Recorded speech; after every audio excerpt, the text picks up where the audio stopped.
Assalamualaikum warahmatullahi wabarakatuh. Perkenalkan, nama saya Febriana Rusnawati, golongan 2, kelompok 1, angkatan 12, dengan jabatan Pengelola Pemberdayaan Perempuan dan Perlindungan Anak dan Perempuan pada Dinas Pemberdayaan Perempuan, Perlindungan Anak, Pengendalian Penduduk dan Keluarga Berencana. Assalamualaikum warahmatullahi wabarakatuh.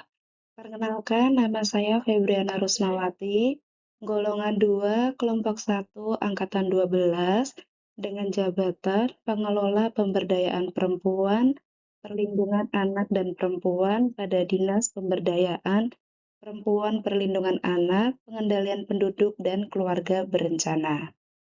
Di sini saya akan menjelaskan tentang analisa isu efektivitas kinerja individu berdasarkan tupoksi saya.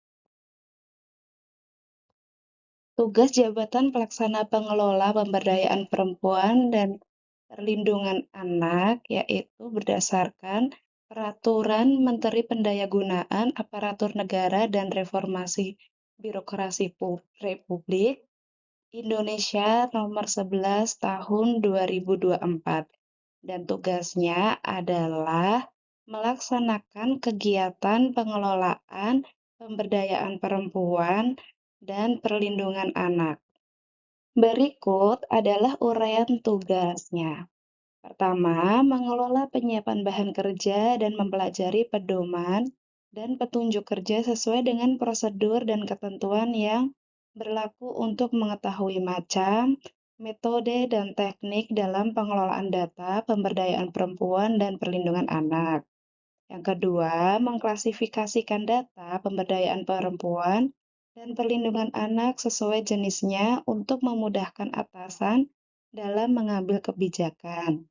Ketiga, menyampaikan atau mengkoordinasikan data yang berkaitan dengan pemberdayaan perempuan dan perlindungan anak pada bidang PPPA yang telah diklasifikasikan kepada atasan untuk perintah selanjutnya. Yang keempat, menyusun laporan data kegiatan yang berkaitan dengan pemberdayaan perempuan dan perlindungan anak pada bidang PPPA sesuai prosedur dan ketentuan yang berlaku. Kelima, membuat laporan pelaksanaan tugas sesuai prosedur dan ketentuan yang berlaku sebagai bahan evaluasi pertanggungjawaban. Dan yang terakhir, melaksanakan tugas lainnya yang diperintahkan oleh atasan, baik secara lisan maupun tertulis. Di sini saya mengambil 5 isu berdasarkan tupoksi. Yang pertama, terbatasnya koordinasi lintas sektor. Yang kedua, keterbatasan sumber daya manusia dan anggaran. Ketiga, keterbatasan akses dan pemanfaatan data. Keempat, kurangnya pemahaman mendalam terhadap regulasi dan isu PPPA. Dan yang terakhir adalah sulitnya mengukur dampak program pemberdayaan. Setelah itu, saya akan menapis dengan metode APKL yang kepanjangan dari A. Aktual, P. Problematik, K. Kehalayakan, dan L. Layak. Dari 5 isu tersebut, telah ditapis dan menyimpulkan bahwa ranking pertama pada terbatasnya koordinasi sektor. Kedua, sulitnya mengukur dampak program pemberdayaan. Ketiga, keterbatasan sumber daya manusia dan anggaran. Keempat, keterbatasan akses dan pemanfaatan data. Dan yang terakhir adalah kurangnya pemahaman mendalam terhadap regulasi dan isu PPPA. Kemudian, saya menapis lagi menjadi 3 dengan metode USG.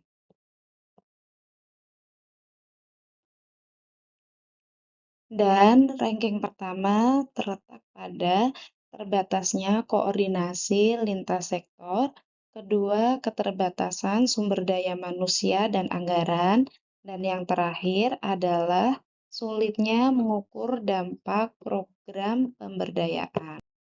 Berikut adalah analisis masalah dengan diagram fishbone.